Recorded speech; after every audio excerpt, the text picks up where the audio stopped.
and the gospel truth. When the gates swing open, I'll walk in. Our time stands at 6:30. We're going to switch over to Studio B and say good morning to you, Brother Michael Jenkins. And good morning to you, Tater. And good morning to everyone out there. What a beautiful Saturday morning it is. It's a great thing to be here today. Great thing to be here with you.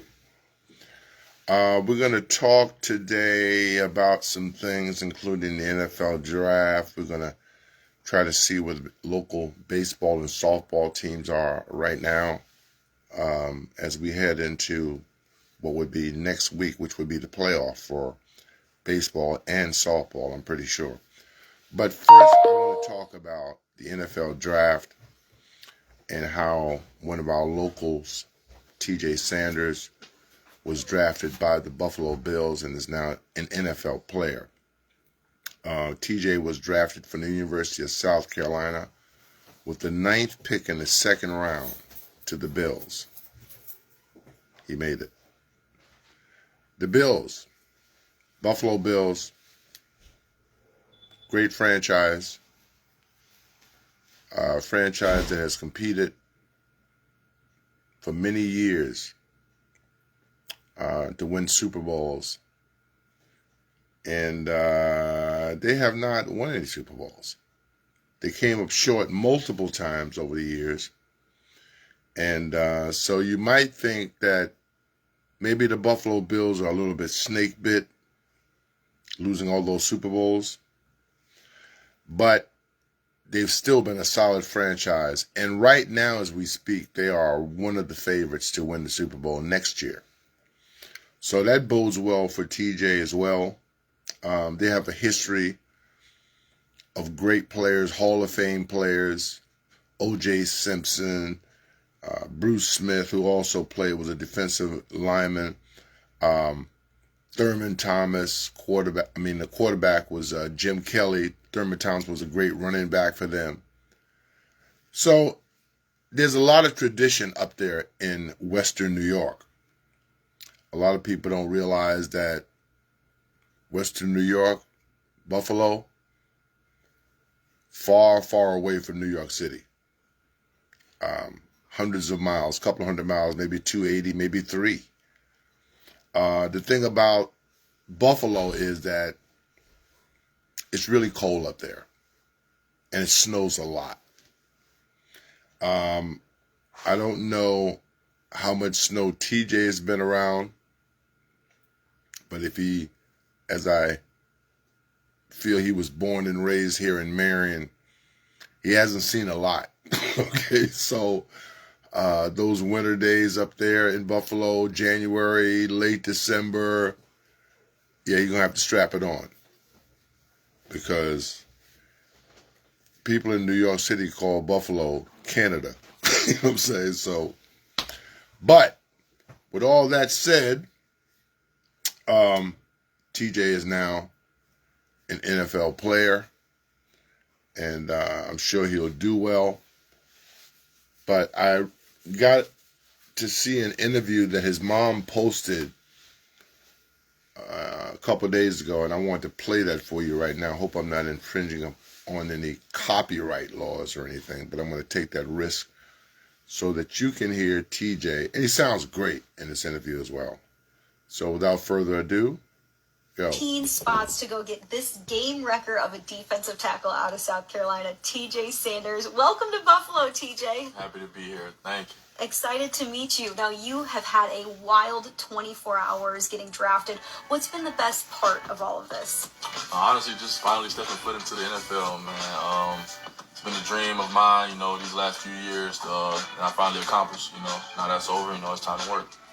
The moment you saw your name flash across the TV screen, you take a big exhale as if a weight was lifted off your shoulders, and then you go give your mom the biggest bear hug. So much emotion in that moment. What did that hug represent? Just everything we've been through, man. Like blood, sweat, and tears. We worked hard to get to this moment. I'm just happy we could achieve it. And that exhale was just like, we're here. You got your foot in the door. Now it's time to work. Like I said. What are 3 words that describe who TJ Sanders is? 3 words. Ooh, what's a good probably say he is adaptable. Why adaptable? Starting with the city we're in, being in Buffalo, not really used to cold weather, but I feel like it's something that I can adapt to. And same thing with just playing football in general. Starting a little later, in my life, I adapted, and got to where I am now. Speaking of picking up football later, you really have just 6 years of true football experience under your belt. When you think about the ceiling you have, what do you envision that to be? Hopefully someone who can help his team win as many games as possible. Hopefully win a lot of Super Bowls. I love that. Win a lot of Super Bowls. When you say win a lot of Super Bowls, I think of Ed Oliver next to you. What type of chaos are you guys going to cause on the defensive line? There's going to be a lot of chaos, I can tell you that. Hoping I can learn as much as I can from him, be a sponge, hear everything you got to say, the good, the bad, take it every day, continue to get myself better, continue to push ourselves, to be the best guys we can be. You said during the pre-draft process it was all love from Buffalo. Now that you're here, why is this the right team for you? Just being here for the little bit of time I was here today, just the culture I feel, from everyone I've talked to, it's the same message, it's just a family type of place, something I was hoping I could fall into. You're a big, strong defensive tackle, 6'4", 300 pounds, but you're twitchy and you can rush the passer. How will that translate to the NFL? Hopefully, I can keep it going.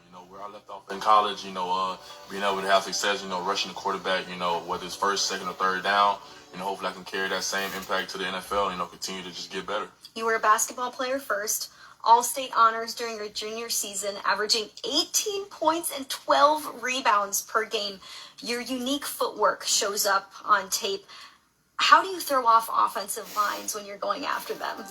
Honestly, I just use a lot of things like momentum for the most part.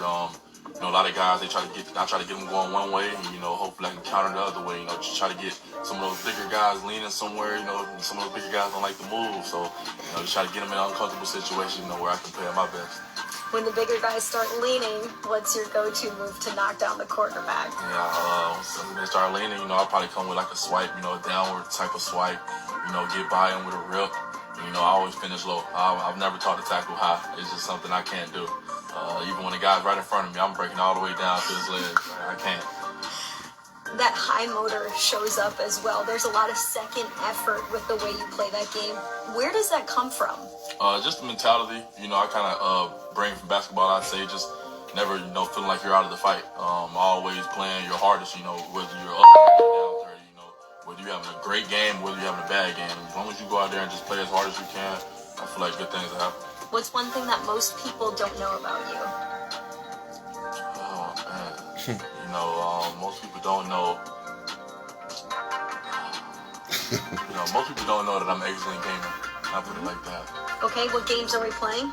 Right now I've been playing mostly this game called Marvel Rivals. All right. Are you going to game with teammates here, I would assume? Yeah, hopefully, them boys in today, get some runs in. Your Instagram profile picture is an anime character. What's your favorite anime TV show? My favorite anime TV show is Attack on Titan. Okay. There's a lot of defensive linemen already in this building who love anime. Have you had that before? What are you looking forward to walking into a position group that has some similarities with you off the field? Man, at school, it was just me and Tonka. Rocking the anime train, try to get Boogie on it. He's finally on it, he's no longer my teammate, he wants to watch anime, so we can't have those locker room conversations, debates, but just trying to get guys on, I've been going to a room, like you said, of guys who like the same things that I like. You got to bring Landon Jackson and Deion Walker into the anime too, as well. Deion, I already told Deion a little bit about it. I'm gonna get Landon going. What's on the pregame playlist? A lot of NBA YoungBoy. What are some of your other favorite musical artists? I like Lil Baby, No Cap. The main three that I listen to, honestly. What are your pregame rituals?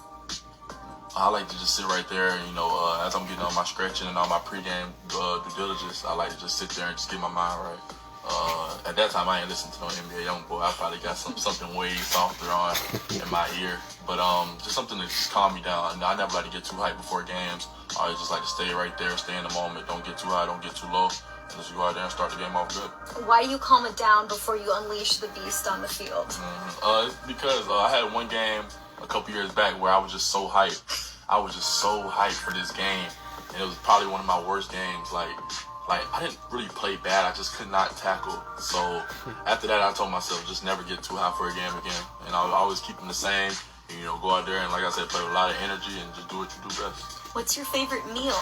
Favorite meal? TJ likes to eat. Probably beans and rice. Beans and Beans and rice type of guy. Is it mom's cooking? Do you like to get that from a certain restaurant? It's definitely mom's cooking. All right, what else is on mom's menu? You got the macaroni, you got the fried chicken, we either got the Kool-Aid, we might got some wine punch in there, whatever you feeling. Yeah. I love that. Sounds like she'll be cooking for the defensive line in Buffalo soon enough with that type of menu. Let her know. It's grandma. Finish the sentence here. TJ Sanders is stronger than a horse. Say it one more time. TJ Sanders is stronger than what? A lot of people. Go ahead. And how are we going to see that when you put on that Bills uniform? You're going to see it and shoot everything I do, whether it's trying to play the run or rush the passer. What does your game day fashion look like? Oh, that's a good question. I'm finna get into that because, in college it was all just, regular suits, so I haven't really had a chance to, bring out anything, crazy. But, hopefully, we can get things going in the NFL. Do you have an item of clothing, shoes, jewelry that you love to rock? Not really clothing brand or jewelry, but I am a big Jordans guy. Big Jordans guy. We see it right now. Lastly, what's one message you want to share with Bills Mafia? You can look at the camera right there. Man, I'm here. I'm glad to be here. Let's go win us a Super Bowl. TJ Sanders, I love it. Welcome to Buffalo. So excited to have you here. Happy to be here. That was a great interview. This young lady did a fabulous job. And as far as who's going to be cooking those meals for the team, Dolores, you need to limber up, Grandma. They're going to need you. There's a lot of big boys on that team to feed. They're going to love your cakes, too. But anyway, that's TJ Sanders' interview, as he is now a Buffalo Bill, an NFL player. He now joins Cam Smith and Xavier Legette as current NFL players with Marion County roots. So that's really awesome, and I'm really glad that that he's got this opportunity to to play. He was a basketball player for the most part, and then as a junior he transitioned to football. It was a great decision, because I always told folks that if TJ was 6'7" or 6'8", we wouldn't be having this NFL conversation, because in his soul he's a basketball player, and he had a great game, all-around game. In fact, he was one of the greatest basketball players Marion High School has ever had. I'm looking back over the years at the players that I've seen for the last 30 years or so, and TJ is right there with him. But he made a life's choice. He made a life's decision, which was to move away from the sport that he loved and start putting some of that love toward football, because his opportunities to get where he is right now were better than if he tried to make it as a basketball player.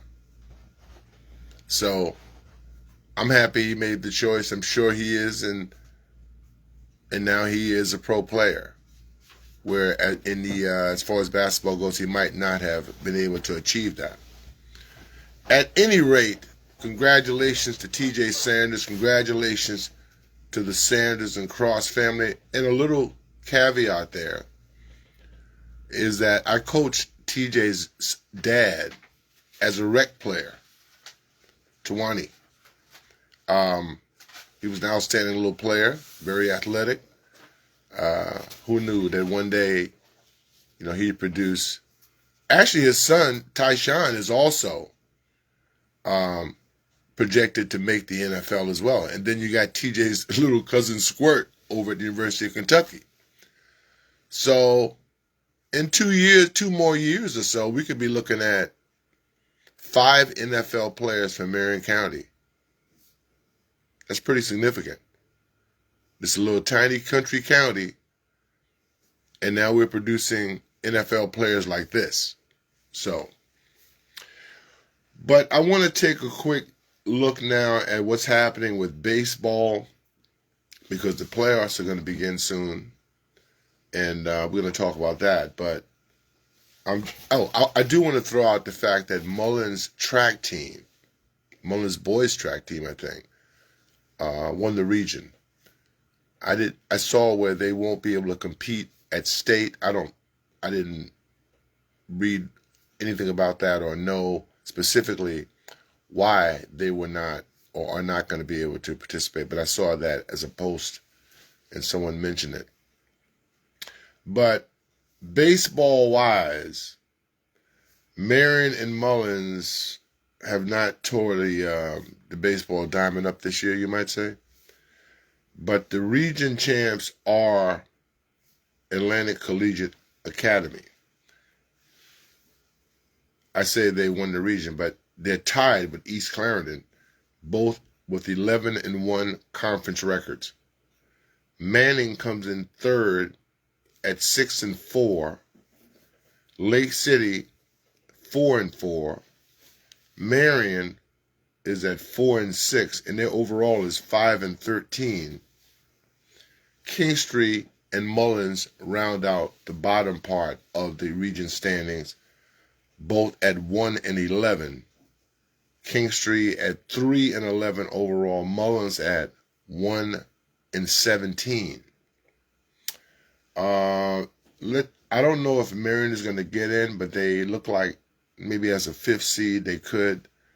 But they've had a rough stretch of late, which has not helped their case to get a better seeding. But I'm just going to read you the last couple of games, which were notably big losses. On the 29th last week, Marion they hosted East Clarendon. And East Clarendon obviously is pretty good. They beat Marion 18-1. And then there was a non-conference game on the 30th against Loris, and Loris beat them 21-0. And then on the 2nd, which was yesterday, they traveled to East Clarendon and they got beat 15-0. So Marion ended the season on a serious downward slide.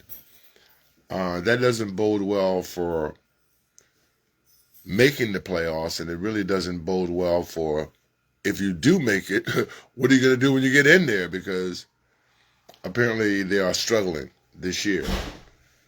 Let's take a look over at Mullins in their last few games and see how they ended their season, which they won their only game several weeks ago. So Mullins right now, as I said, is 1-17 overall, 1-11 in the region. And they ended their season like this. Standings. Okay, Mullins. Here we go. No, the baseball's not, obviously it's not been good around here this year. Mullins really, wow. They started the season really bad, and then they had that one win against Kingstree, 14-0. Wow. But the last 2 games, or the last few games they played have not been good. And the last game that I have been playing here is on the 17th. And that was a 16-6 loss to Kingstree. And before that, they got beat by Atlanta Collegiate Academy by a score of 20-0. Good morning, Mr. Loris Cross. Ma'am, how are you? Now let's look at the greater standings and whatnot. I want to see what these guys are doing here. Oh, we also want to mention Lakeview as well. And Lakeview is right now, they're in the region at 6-3, and they're third. They'll be in the playoffs.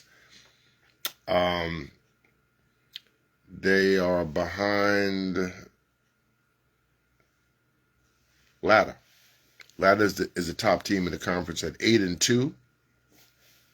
Latta has an overall 16-7 record, and they seem to be the team that is going to, well, they have a great chance of winning the conference.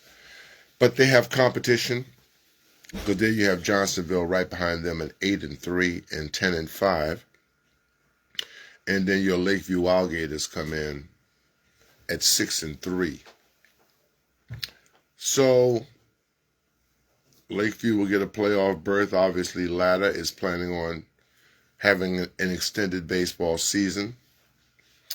And but I want to take a look at the baseball playoffs and how they will shake down. Okay. 2A baseball. On the 6th, the playoff begin. And of course, this is just a blank bracket. I don't have anybody filled in there, but that's the day that it's going to start. I'm going to take a look at 5A. See if they start on Monday. So 2A starts their playoff quest on Tuesday, while 5A is starting on Monday. Let's see. Let's take a look at that's 5A Division 1. 5A Division 2 will also start on Monday. 4A will start on Monday as well. Now, this whole baseball thing is an odyssey, high school baseball, because you have the double elimination thing. You're welcome, Ms. Williams. But it starts on the 5th, and then it moves down to the upper state district. And, it starts on the 5th, and then they play on the 6th and the 8th and the 10th. And the 10th is going to be like the district championships. But you're not done yet. Because after you do the district, you got to do the lower state. And looks like that's on the 10th. Well, as I said, these brackets always confuse me. That's why I hate looking at baseball, South Carolina baseball playoff brackets. But at any rate, it's going to all wind down and be over. Here we go. All right. On the 12th? Could that be? No way. No, it can't be that fast. At any rate, let's just leave it at that. It starts Monday and Tuesday for the state playoffs. I want to take a look at softball. I want to look at softball for Marion, because Marion, they're in it. Marion girls are still in the conversation here, which is great for them. Now, I tell you the thing about Marion girls is this. Last year, they played for state. And, usually when a team plays for state and they have a relatively young team, you kind of expect that the next year they could probably win. But it hasn't been that feeling around here of anticipation like it might have been after a team basically wins the lower state last year. So, but they're still in it. And anytime a team has gone as far as they have the prior year, there are some expectations there. Now, I hadn't seen Marion girls play this year at all. But I know that they are a contender. I mean, there's no other way you can look at it. Softball. We'll go in on Mullins' page. And Mullins doesn't have a lot of information here. They don't have a lot of information on them, but looking at the standings, Marion is the top team in the conference at 5-0. The weird thing about this standings is they only got 3 teams there listed. Only Marion, Kingstree, and Mullins. So I have to assume that maybe they didn't send, the other conference members didn't send in their information. But Marion is sitting pretty right now, top of the conference. Kingstree and Mullins, I don't know what they're going to be doing, because apparently they're not even at the top of this conference. But looking at what Marion did in this, what will be the final week of the season, see how they finished. They lost both of their final 2 games after beating Manning 18-1 on the 15th. And then, of course, the Easter break came along. And they got back to business on the 29th, where they hosted East Clarendon. And they got beat by East Clarendon 13-5. And they got beat by East Clarendon 5-0. So, not a great way to end the regular season. Nevertheless, they're still in a great place, and chances are they're going to have a chance to defend their lower state championship from last year. So that's what's happening with softball. That's what's happening with baseball. I would have been feeling a lot better today if my team, the Warriors, had won last night. But they done messed around and got themselves into a 7-game series with a young team that's hungry. And I got to tell you, I don't love their chances right now. I'm serious. I don't love their chances at this moment. So they're kind of in trouble. But I'll have to keep the faith. Looking at the NBA, of course, the Lakers lost this week. They got beat by the Timberwolves in 5 games. And I'm sure a lot of Laker fans aren't happy about that. So you got Laker fans, you got LeBron fans, and the two of them are not necessarily the same. But at any rate, the Warriors got beat last night 115-107. They had a 3-1 lead, and that is now gone. And now they're headed back to Houston, and you just don't know what's going to happen down there. You just don't know. I'm hoping that they could still pull it off. But last night, Houston kind of handled them from beginning to end, and that could very well happen in a Game 7. So, with all that said, go Warriors, and now you got some other series that are going on as well. The Boston Celtics and the New York Knicks will tangle. I think Boston will handle the Knicks easy, 5 games, I'm thinking. The team that's out there right now that's probably the team that I'm picking to win it all is Cleveland. And I expect Cleveland to meet, not my Warriors in the final, but Oklahoma City. You have a Game 7 today. You have Los Angeles Clippers will play in Denver for the right to move on to the second round.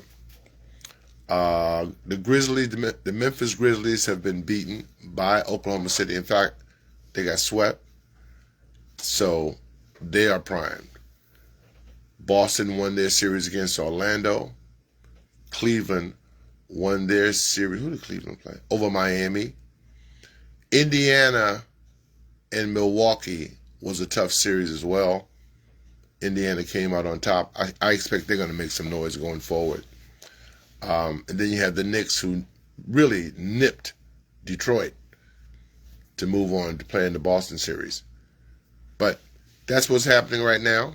I'll be back next week with more. Have a wonderful, safe week. Thanks for joining me today, everybody. Bye-bye.